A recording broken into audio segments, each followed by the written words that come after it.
여호와 하나님이 이르시되 사람이 혼자 사는 것이 좋지 아니하니 내가 그를 위하여 돕는 배필을 지으리라 하시니라. 하나님은 영이시니 예배하는 자가 신령과 진정으로 예배할지니라.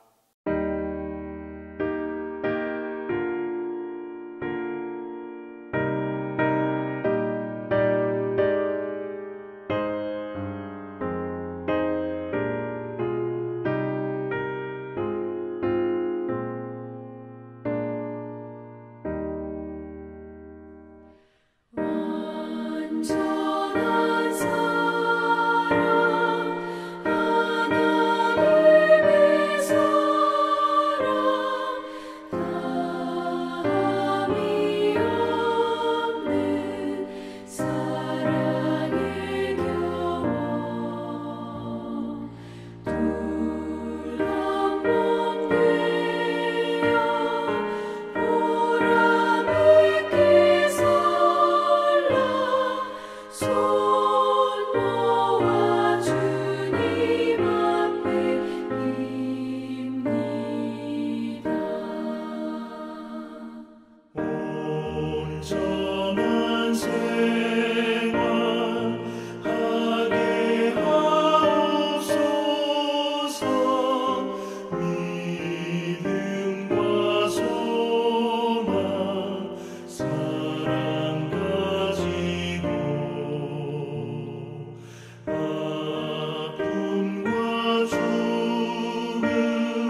하나님을 가까이 하라. 그리하면 너희를 가까이 하시리라 하신 하나님 아버지, 동신의 제단이 주여 새롭게 창조하소서란 표어로 모든 것이 새롭게 창조되기를 기도하며 소망하고 있습니다.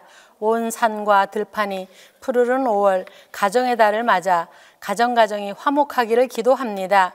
담임 목사님 먼 이국 땅에 연구원로 나가 계십니다. 걸음걸음 살펴주실 것을 믿고 감사드립니다. 남겨놓으시고 가신 모든 일들 위해 부교역자님들 감당하실 수 있는 은혜를 허락하여 주시옵소서. 동신의 재단에 많은 기관이 있습니다. 기관장님들에게 능력을 주셔서 기도로 감당하게 하나님 아버지 도와주시옵소서. 환우들을 위해서 기도합니다. 성령 하나님, 이 시간에 말씀으로 찾아가셔서 어루만지시사 깨끗게 치유하여 주시옵소서. 동신교회를 사모하는 동신의 가족들 어디서 무엇을 하든지 은혜로 인도하여 주시옵소서. 이 시간 아름다운 관계란 제목으로 말씀을 전해주실 부목사님, 성령의 두루마기를 덧입혀 주시사 성령의 감화 감동으로 말씀 선포하실 때 들을 수 있는 영의 귀를 열어주시사 잘 듣고 깨달아 실천하며 주님과 늘 동행하게 인도하여 주시옵소서.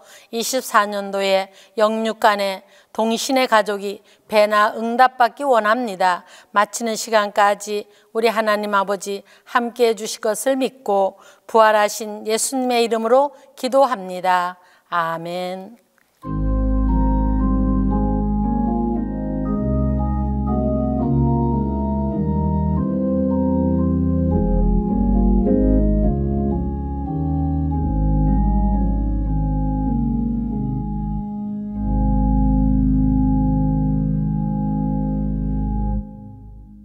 수요 예배해 주신 하나님 말씀은 창세기 2장 20절에서 25절입니다. 구약 성경 창세기 2장 20절에서 25절입니다.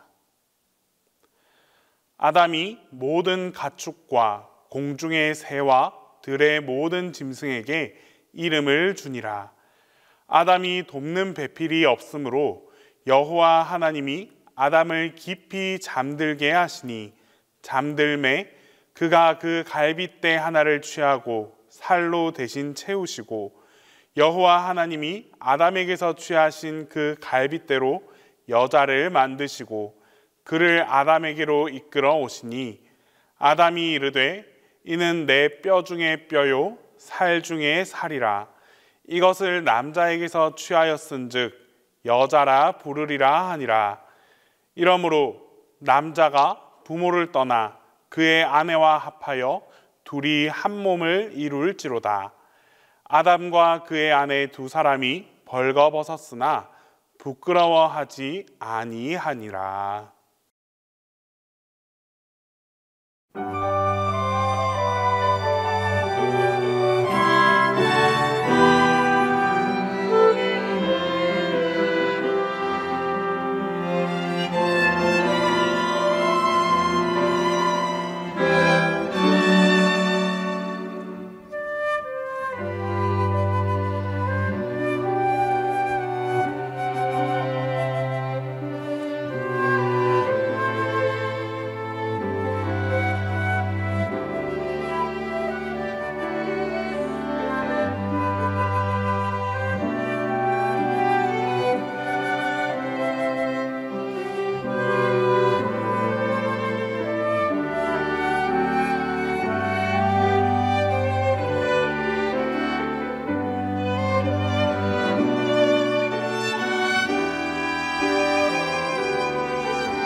자, 이제 우리가 지난 시간에는 뭐에 대해서 배웠죠? 출생과 그리고 성장에 대해서 이제 사람이 태어나고 성장하는 과정 속에서 성경에서는 또 그 당시 구약 시대와 족장 시대와 그 이상의 시대 때는 어떻게 했는지를 우리가 짧게나마 우리가 공부하고 또 익히 듣게 되었습니다. 자, 그런데 이제 어느 정도 성장을 했다. 이제 뭘 시켜야 됩니까? 오늘 말씀대로. 이제 장성하면 다들 이제 또 결혼을 시켜야 하는 시기가 오게 됩니다. 한 가지 지난 시간 복습하는 의미에서 물어보도록 하겠습니다. 구약시대 때는 이스라엘 사람들은 성년식을 하게 된다고 했는데 그 성년식은 보통 몇 살 때 한다고 했었죠? 네, 남자는 13살, 여자는 12살. 그냥 평균적입니다. 보통도 지금도 이 이스라엘에서는 이렇게 만 13세를 기준으로 해서 지금도 성년식의 나이를 지키고 있고 또 행하고 있는 것이 오늘날의 통념이고 문화입니다. 그와 같은 문화들이 있기 때문에 이제 그리고 이 당시 결혼 이스라엘 시대 때나 아브라함 시대 때나 아니면 이때 구약 시대 때는 통상적으로 결혼의 정년기가 한 몇 살 정도 될까요? 그러면 뭐 성년이 남자가 13이니까 보통 그쯤 되지 않을까 싶습니다. 그지요? 보통 이거 딱 정해놓은 건 없는데 그래도 성년이 되고 난 이후에 이제 결혼이 이루어지게 되는데 보통 14세에서 24세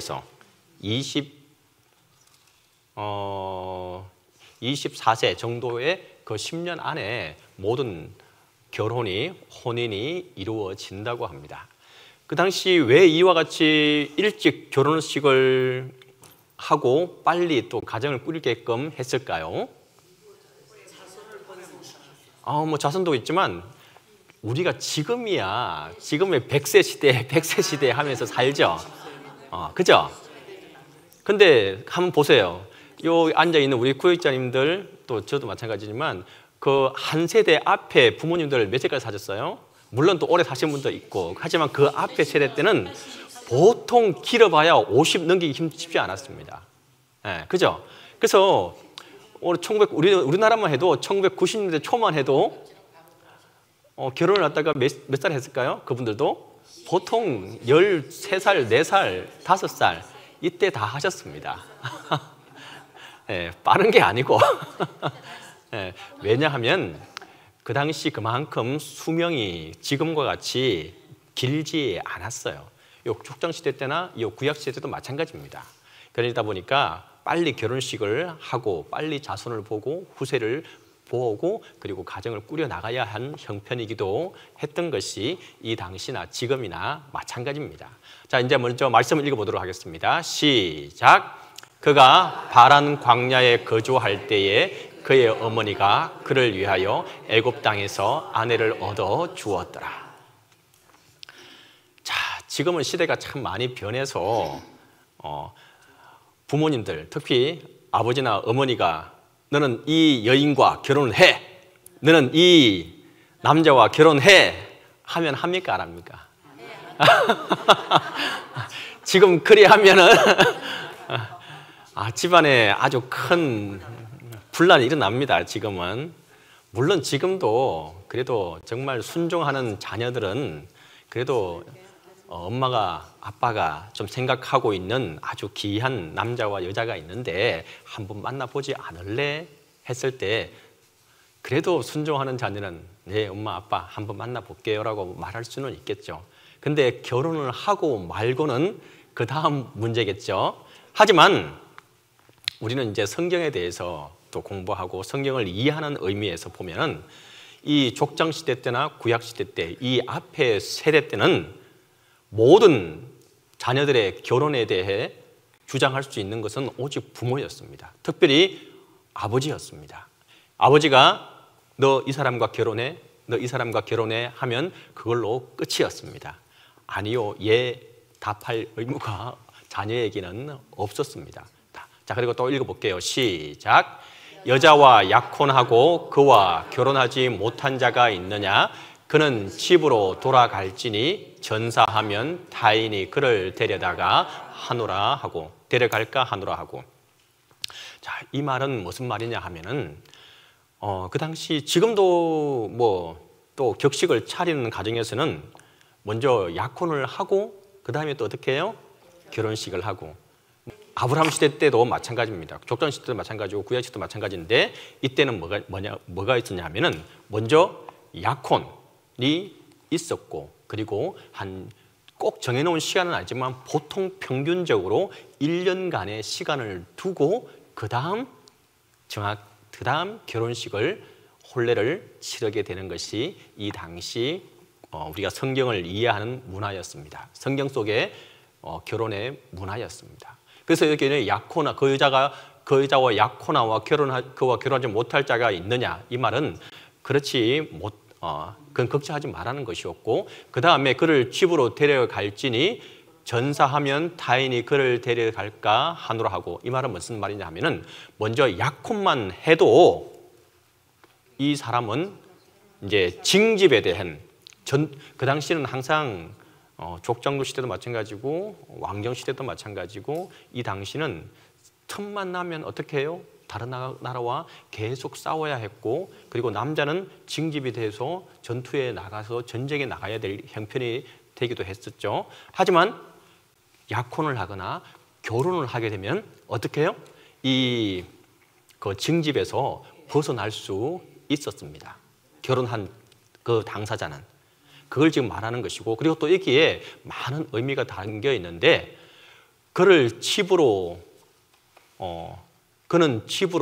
돌아갈지니 여자와 약혼하고 그는 집으로 돌아갈지니 이 말은 무슨 말일까요? 약혼식은 어디에서 한다는 말이에요? 신부 집에서 해요? 아니면 신랑 집에서 해요? 신부 집에서 합니다. 약혼은 신부 집에서 하게 되고 그리고 난 다음 1년간의 보통 평균적으로 1년간의 시간을 두고 그 다음 남자가 다시 신부 집으로 가서 신부를 데려오게 됩니다. 자, 그런 과정들이 이 안에 모든 것들이 지금 이 안에 지금 다 포함되어져 있는 말이에요. 자, 다시 읽어볼게요. 이제 이거 다 읽어볼게요. 시작. 내 아버지 집에 거할 곳이 많도다. 그렇지 않으면 너희에게 일렀으리라.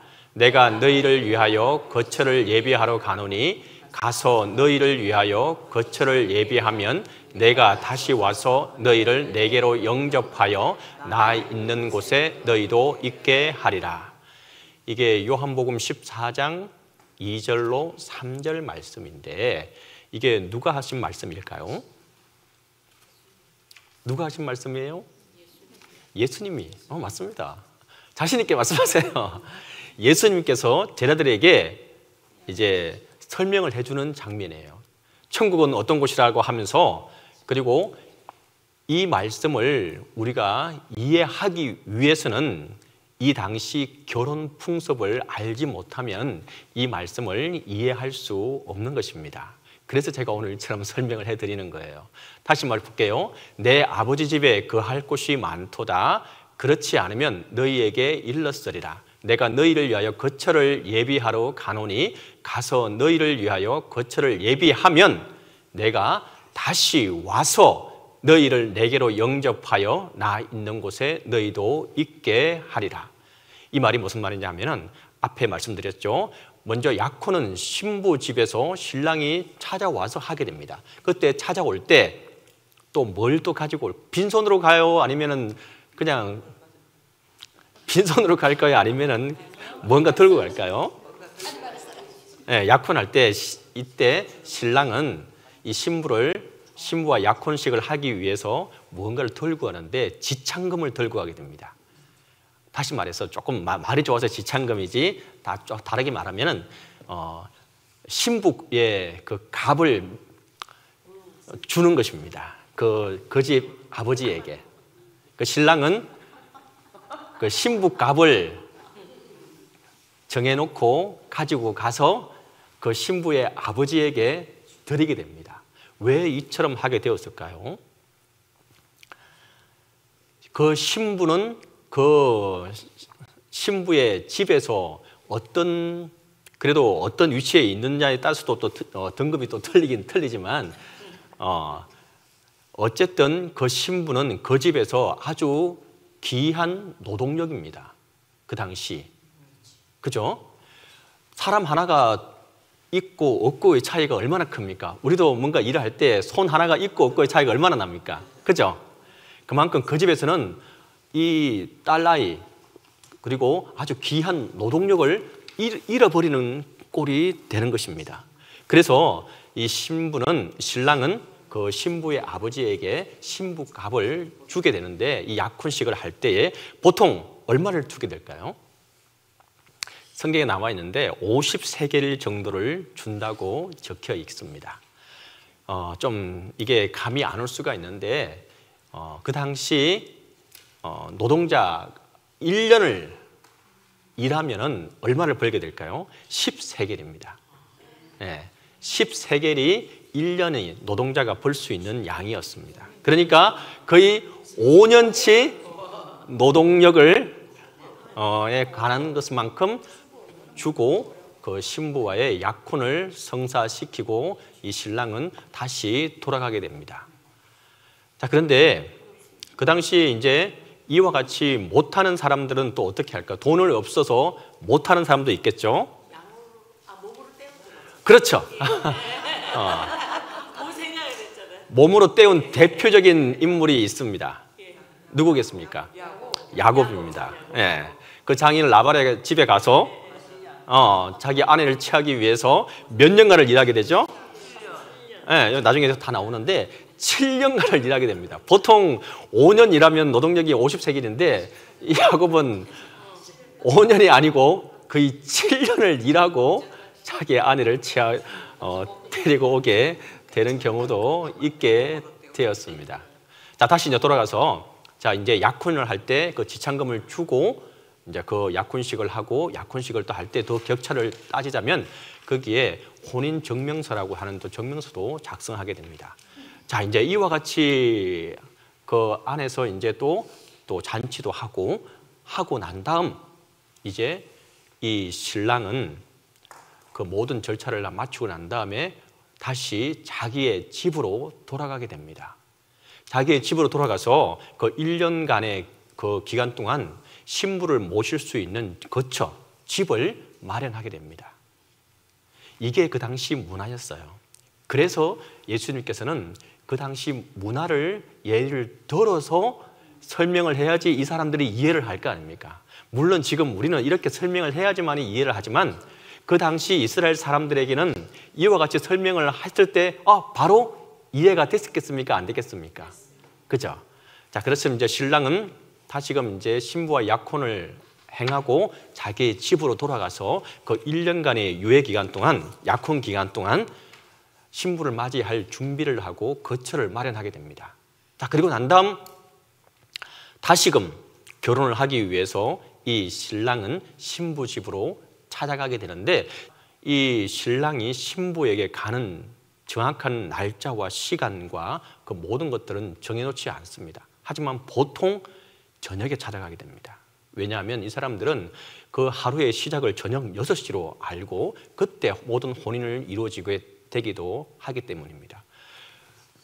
자, 이와 같이 이제 언제 찾아갈지 몇 시에 찾아갈지는 정확히 모릅니다. 하지만 어쨌든 이 신랑은 찾아가게 되고 그때 이제 그 신부를 데리고 자기의 신랑 집으로 오게 됩니다. 신랑 집으로 와서 이제 그때부터 혼인이 이루어지게 되고 7일간의 잔치가 열리게 되는 것입니다. 자, 이와 같은 문화를 이해를 해야지 지금의 이 요한복음 14장 2절로 3절 예수님께서 말씀하신 것이 무슨 의미인지를 우리가 이해할 수 있게 되는 것입니다. 다시 보겠습니다. 다시 읽어볼게요. 시작. 내 아버지 집에 거할 곳이 많도다. 그렇지 않으면 너희에게 일렀으리라. 내가 너희를 위하여 거처를 예비하러 가노니 가서 너희를 위하여 거처를 예비하면 내가 다시 와서 너희를 내게로 영접하여 나 있는 곳에 너희도 있게 하리라. 다시 말해서 예수님도 제자들에게 내가 천국에 거처를 예비하고 다시 너희를 데리러 오겠다라고 그 제자들에게 또 예수님을 따르는 무리들에게 이와 같이 설명을 해 주신 겁니다. 자, 이제 또 계속해서 나가볼게요. 창세기 29장 18절에서 20절인데 다 함께 읽어보겠습니다. 시작. 야곱이 라헬을 더 사랑함으로 대답하되 내가 외삼촌의 작은 딸 라헬을 위하여 외삼촌에게 7년을 섬기리니 라반이 이르되 그를 내게 주는 것이 타인에게 주는 것보다 나으니 나와 함께 있으라. 야곱이 라헬을 위하여 7년 동안 라반을 섬겼으나 그를 사랑하는 까닭에 7년을 며칠같이 여겼더라. 참 이 양반도 참 답답한 양반이긴 한데 보통 5년치만 일하면 되는데 2년이나 더 일한 꼴이기도 하고, 그리고 물론 그 또 세월이 며칠 같다라고 자기는 그렇게 표현하고 있습니다. 어쨌든 아까 말한 대로 그 지참금이 없을 시는 이와 같이 몸으로 때우는 경우도 있게 되고, 또 대표적으로 몸으로 때운 사람이 한 사람 더 있는데 누굴까요? 아주 성경에 유명한 사람입니다. 시편의 거의 전반을 쓴 사람입니다. 다윗입니다. 다윗도 자기의 사랑하는 아내 라헬을 얻기 위해서, 라헬이 사울의 딸이잖아요. 그 사울의 딸 라헬을 갖다가 얻기 위해서 사울이 조건을 걸게 됩니다. 그 조건이 뭐겠습니까? 바벨론 군사 100명, 100명의 목을, 그 정확히 100명의 목이라고 적혀 있지 않고 묘피란가 뭐 그렇게 적혀 있는데 성경에는 하여튼 100명을 이렇게 목숨을 가져오지 않으면은 내 딸을 줄 수 없다라고 못 받게 됩니다. 근데 이 다윗은 어떻게 합니까? 가서 100명을 치고 이제 아내를 취하게 됩니다. 자, 이것도 하나의 어떻게 보면 몸으로 때운 꼴이 몸으로 때운 하나의 사례가 이와 같이 야곱과 모세가 있게 됩니다. 자, 계속 읽어볼게요. 시작. 이러므로 남자가 부모를 떠나 그의 아내와 합하여 둘이 한 몸을 이룰지니라. 자, 근데 성경에는 이렇게 창세기 2장 아담과 하와 부분에서 이와 같이 말하고 있는데 일부 일처, 일부 다처, 성경에 뭐가 맞을까요? 일부 일처가 어쨌든 하나님께서도 마찬가지고 예수님께서도 우리에게 말씀하신 결혼의 전제 조건이기도 합니다. 하지만 이 족장시대를 거치고 왕정시대를 거치면서 여타 정치적인 면, 그리고 자기 나라를 국력을 좀 유지하기 위해서 여러 가지 정책으로 결혼을 또 실행하게 되는데, 자, 읽어볼게요. 시작. 아브라함의 아내 사레는 출산하지 못하였고 그에게 한 여종이 있으니 애굽 사람이요 이름은 하갈이라. 자, 다시 말해서 이제 족장시대 때만 와도 이제 처음에는 그 앞에 시대 때는 일부 일처였어요. 하지만 이제 조금씩 사람들이 늘어나고 자기의 그 세를 더 넓혀 나가게 되고, 그리고 그 다음 세대를 계속 이어나가기 위해서 지금의 아내를 통해서 아이를 얻지 못하면 또 첩을 두기도 하고 계속해서 일부 다처제로 계속해서 진행해 나가게 되는 것이 성경의 모습이었습니다. 자, 그리고 또 읽어볼게요. 시작. 아브라함이 하갈과 동침하였더니 하갈이 임신하매 그가 자기의 임신함을 알고 그의 여주인을 멸시한지라. 일부 일처보다 일부 다처가 그 당시에 사람들한테는 장점으로 유지되었던 것은 뭐냐 하면은 여러 명의 자녀를 볼 수 있었고, 그리고 또 어쨌든 아까도 말했죠. 여자든 남자든 그 집의 자녀들은 큰 노동력이라고 했죠. 그만큼 또 한 명의 아내를 더 데리고 오므로 인해서 더 많은 노동력을 갖다가 더 가질 수 있게 되고 더 큰 일, 더 많은 일들을 할 수 있게 되는 것이 그 당시의 모습이었기 때문에 한 명의 부인보다는 여러 명의 부인과 여러 명의 자녀를 두는 것을 계속해서 이제 선호하게 됩니다. 자, 이와 같이 이제 하게 되고, 하지만 또 오늘 창세기 16장 4절에서는 보면 아브라함이 하갈과 동침하였더니 하갈이 임신하매 그가 자기의 임신함을 알고 그의 여주인을 멸시한지라. 물론 그것은 장점도 있었지만 단점이 뭘까요? 이와 같이 집안에 분란이, 질투가 심심치 않게 발생하게 되었다는 겁니다. 그러다 보니까 그 부인들끼리의 싸움도 있었고, 그리고 그 부인을 통해서 태어난 자녀들 간의 관계 속에서도 다툼과 이렇게 모든 것들이 일어나게 되는 것이 이제 조금씩 일들이 일어나게 됩니다. 또 계속 읽어볼게요. 시작. 기드온이 아내가 많음으로 그의 몸에서 낳은 아들이 70명이었고. 자, 이제 족장 시대를 거쳐서 왕정 시대로 이제 오게 됩니다. 자, 이제는 그 당시 이제 족장으로 자기 가족들만 챙기면 건사했으면 되는 그런 시대가 아닙니다. 이제는 한 나라를 건설하게 되고, 나라를 건설하지만 자기 나라만 든든하게 지키는 것이 아니라, 어쨌든 이스라엘은 작은 나라일까요? 큰 나라일까요? 아주 조그마한 소국입니다. 왕국은 건설했지만 아주 작은 나라입니다. 그 주위에는 아수르나 바벨론이나 밑에 이집트나 얼마나 큰 제국들이 있는지 모릅니다. 그들이 쳐들어왔을 때 이 사람들은 정말 손톱의 때만큼 발톱의 때도 되지 않는 그런 왕정이고 왕국이었습니다. 그러다 보니까 그 사람들한테 이스라엘은 어떻게 해야 될까요? 잘 보여야 합니다. 그리고 그 사람들과의 안전장치를 해야 합니다. 그것이 제일 좋은 방법이 뭐겠습니까? 그렇죠. 정략결혼입니다. 그러다 보니까 이 왕조시대 때는 많은 아내들을, 많은 자녀들을 둘 수밖에 없었고, 그 아내들과 그 아이들은 그쪽으로 하나씩 보내면서, 그리고 정략 결혼을 통해서 그 새를 자기의 왕국을 유지하기 위한 하나의 발판으로 삼아야 했던 것이 이들의 형편이었습니다. 여기 보니까 기드온은 아내가 많음으로 몇 명인지 정확히 안 나와 있어요. 그의 몸에서 낳은 아들이 70명이었더라. 뭐 한 아내에서 뭐 서너 명 한다고 해도 꽤 되겠죠, 그죠? 자, 그런데 이건 약갑니다. 조금 더 많이 좀 취하신 분이 계십니다. 읽어보겠습니다. 시작. 왕은 후궁이 700명이요 첩이 300명이라 그의 여인들이 왕의 마음을 돌아서게 하였더라. 누구겠습니까? 솔로몬입니다. 솔로몬이 이럴진데 그 다음에 큰 제국들을 이루고 있는 나라에서는 얼마나 더 많은 이와 같은 모습들이 이루어졌겠습니까?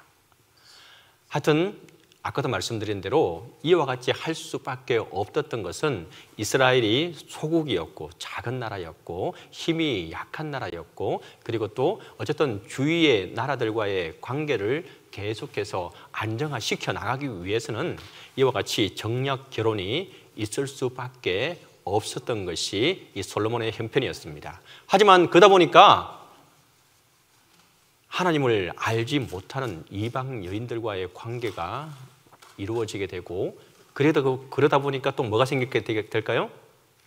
그 이방 여인들이 뭘 들고 들어오게 될까요? 자신들이 믿는 신들을 다들 가지고 왔겠죠. 자, 지금부터 이제 문제가 발생하게 됩니다. 우리가 잘 알고 있듯이 다윗과 사울과 다윗, 솔로몬 시대 때에 이스라엘은 가장 큰, 그리고 경제적으로도 땅도 솔로몬과 다윗 시대 때에 이 이스라엘이 가장 큰, 그래도 자기들 위주로 봤을 때는 아주 가장 큰 나라를 이루게 되고 번성한 나라를 이루게 됩니다. 하지만 이 솔로몬 다음 시대 때 어떻게 되는 것을 우리가 너무 잘 압니다. 남북으로 나누어지게 되고, 남지든 북이든 아수르와 바벨론에 의해서 온전히 나라가 다 어떻게 됩니까? 다 멸망하게 됩니다. 죄 때문입니다. 하나님만을 섬기라고 하는 그 하나님의 명령에 온전히 이 이스라엘이 따르지 않은 결과가 이와 같이 되었다는 사실을 우리는 성경을 통해서 너무도 잘 알 것입니다. 하여튼 이와 같이 됩니다. 자, 이제 계속 읽어볼게요. 시작. 그 종들을 보내어 그 청한 사람들을 혼인잔치에 오라 하였더니. 자, 이제 결혼식이 이제 이루어지게 됐을 때 신랑이 신부를 이제 모시고 자기의 집으로 가서 혼인잔치를 하게 됩니다. 자, 그리고 이제 하게 되는데 우리는 뭐 하루 정도 하고 뷔페에서 밥 한 끼 먹고 그냥 그러고 난 다음에 신랑 신부는 뭐 신혼여행 가버리고 다 말지만 이 당시는 한번 결혼식을 하게 되면 7일 정도의 시간을 두고 그 집에서 온전히 잔치를 하게 됩니다. 그리고 그 주인은 주위에 자기의 조금 보니까 형편이 좀 어려운 분들은 자기 친척만 초대하겠죠. 하지만 조금 더 부유하고 좀 경제력이 있는 사람들은 그 성에 있는 모든 사람들한테 다 초대장을 할 겁니다. 그리고 왕도 왕궁에서 뭔가 자기의 아들과 딸이 결혼식을 하게 될 때에 초대를 하게 되겠죠. 자, 이제 예수님께서도 이 열천의 비유를 통해서도 그렇고 또 초대하는 왕이 신하들을 잔치에 초대하는 비유를 또 들어서 얘기하는 부분도 있잖아요, 그죠? 자, 그런데 그 종을 보내어 그 청한 사람을 혼인잔치에 오라 하였더니, 자, 이제 이렇게 또 이것도 먼저 읽어보겠습니다. 시작. 임금이 손님들을 불러 들어올세 거기서 예복을 입지 아니한 사람을 보고 이르되 친구여 어찌하여 예복을 입지 않고 여기 들어왔느냐 하니 그가 아무 말도 못하거늘. 자, 앞에 초대하는 부분 그리고 지금 이렇게 하는 부분들을 설명을 드리자면 뭐냐면 일반인들이 초대하는 거에 대해서는 그래 미안해 내가 좀 다른 일이 있어서 그렇게 해도 그 사람에 대해서는 그래도 좀 존중하지 못하고 그 사람을 잔치를 축하하지 못하는 경우가 있어요. 하지만 왕의 초대는 아주 그 비중이나 그리고 그 모든 게 틀립니다. 왕이 지정을 해서 누구 씨 내 잔치에 모두게 와주세요. 이 당시 말입니다. 했을 때에 나는 장가 가야 돼서 못 갑니다. 나는 밭갈러 가야 돼서 못 갑니다. 나는 또 다른 사업이 있어서 못 갑니다. 그렇게 말한다는 것은 왕의 건의를 무시하는 것이었고 왕의 그 말을 그리고 왕의 모든 것들을 부정하는 행위이기도 했습니다. 그래서 말 그대로 이게 이렇게 초대했을 때 내가 거부하면 거부할 권한이 있다 없다 없었던 것이 이 당시의 초대의 문화였습니다. 그런데 성경에는 아까 말했죠. 내가 밭갈러 가야 되고 내가 장가 가야 되고 내가 또 다른 일을 해야 돼서 못 간다. 이런 일을 했을 때는 거의 뭐 왕이 만약에 그 당시 이렇게 했을 때는 그 사람은 거의 죽음으로 그 값을 치러야 할 정도의 아주 중벌이었습니다.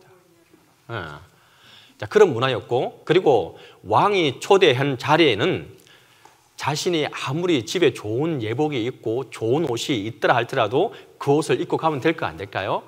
안 됩니다. 오직 왕이 보내준 예복을 입고 그 자리에 갈 수가 있는 것이었고 그렇지 않고 그렇게 갔을 때는 다시 말씀드리지만 왕을 무시하는 경우였고 왕의 권위에 대해서 도전하는 것이었습니다. 자, 그와 같은 문화였다는 것을 우리가 기억하길 바라고 다시 읽어볼게요. 시작. 너는 과부나 고아를 해롭게 하지 말라.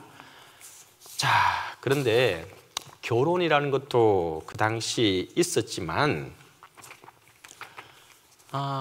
또 어쨌든 또 뭐 이혼이라는 것도 있었을 거고 그죠? 결혼이 있었으면 이혼이라는 것도 있었을 거고 그리고 이혼을 하고 나면 그 여자는 그 당시는 과부라고 남자가 죽거나 아니면 이혼을 해도 이와 같이 이혼녀가 아니고 과부가 되는 형편이었습니다. 어쨌든 이제 근데 이 과부라는 것이 성경에 참 또 많이 나타나게 되는데 다시 말씀드리지만 이 당시 사회는 모든 것이 남자 위주로 이루어지게 되었고 여자는 이혼을 하기 위해서 남자한테 이혼합시다 말할 수 있었을까요? 없었을까요? 지금처럼 이렇게 말할 수 있었을까요?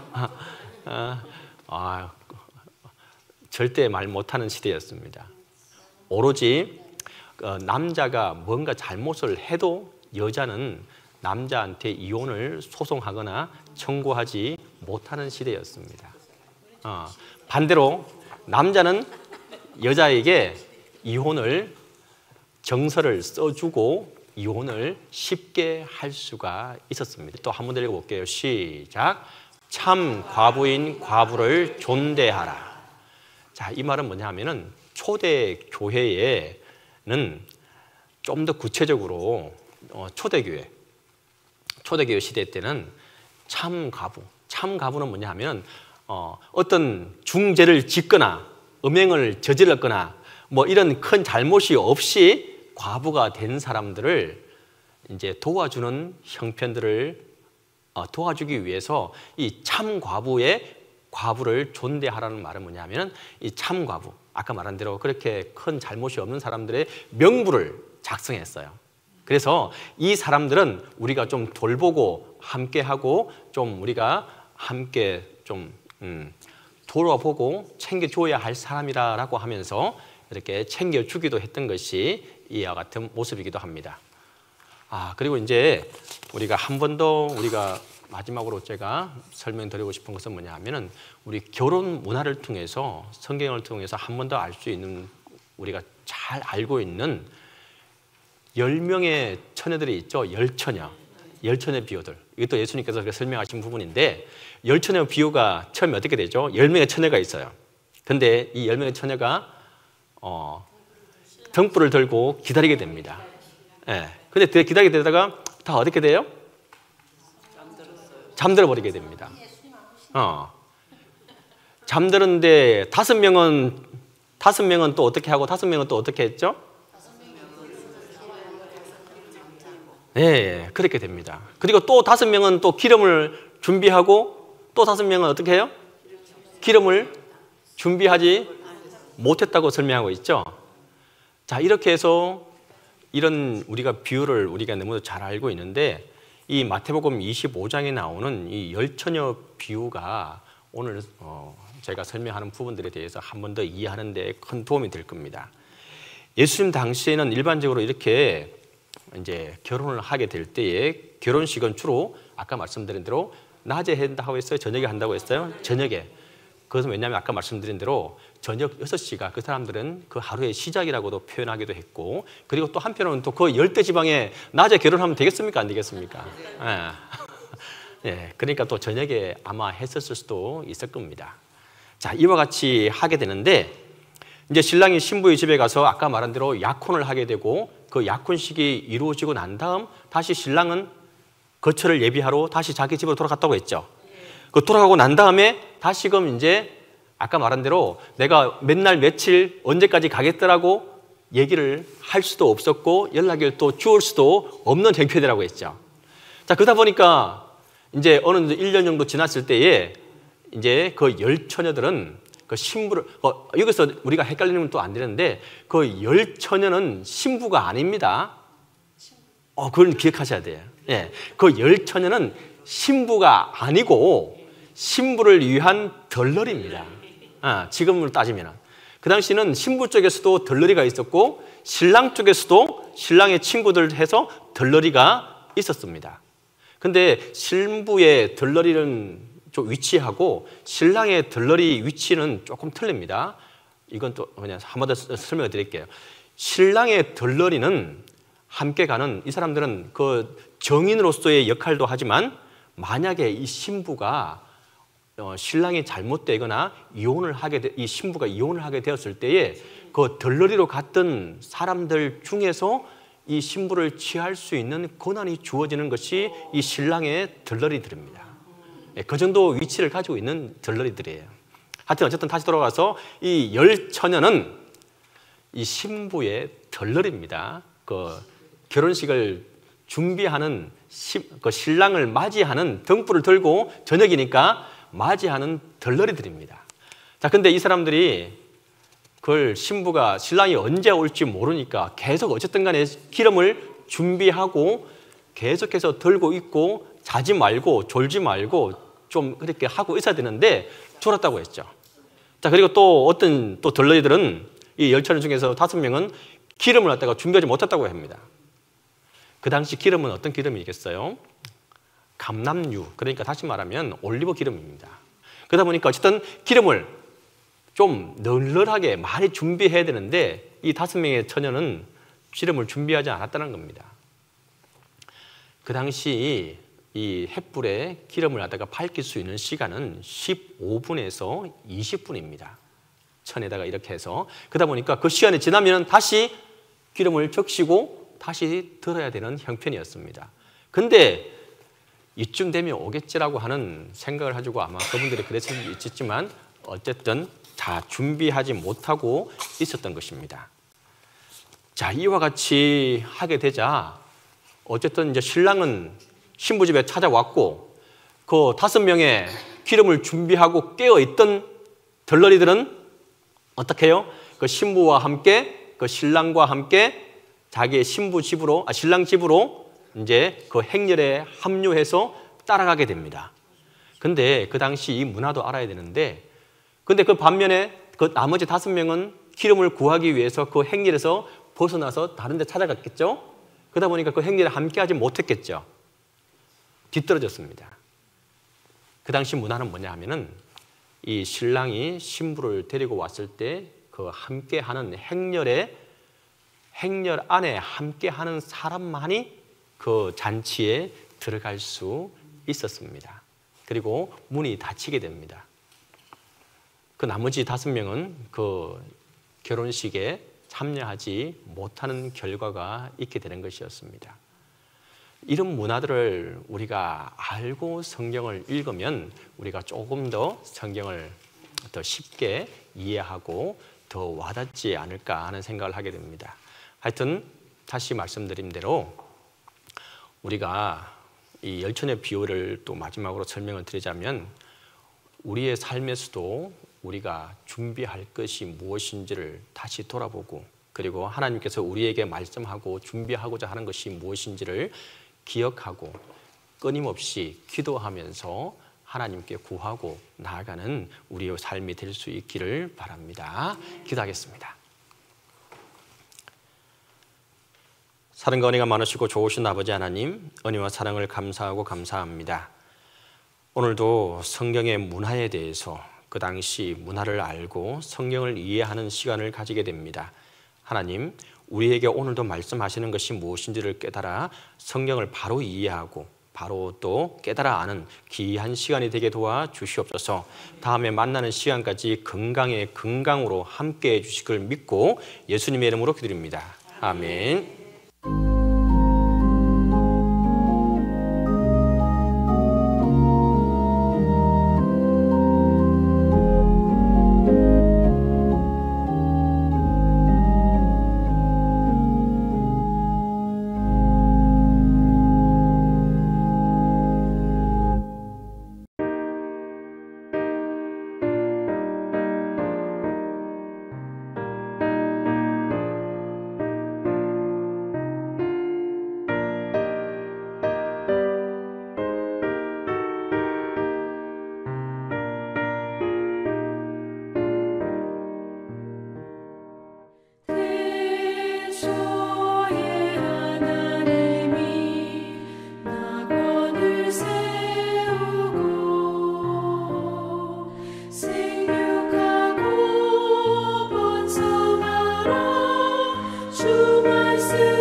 이제는 우리 주 예수 그리스도의 은혜와 하나님의 사랑과 성령의 교통하심이 이제부터 영원토록 함께 있기를 간절히 축원하옵나이다.